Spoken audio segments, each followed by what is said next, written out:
Go to your Stripe settings by clicking on this gear icon. Click on the billing option right under the product settings.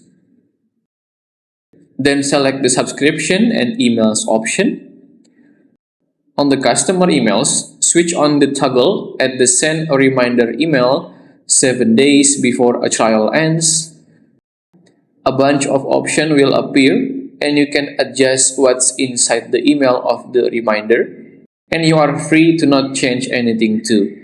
But if you want, like changing the payment methods updates, where you can choose it to be on the Stripe pages, and also letting the customers to manage their subscription by turning this on, and again, link it to your Stripe pages.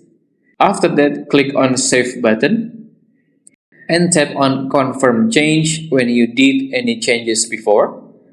Then you are good to go. You might click on this eye icon besides the toggle to preview the mail. And there you go. If you still have any questions, just comment down below and I will try my best to guide and help you guys. If you find this video useful, please consider like and subscribe.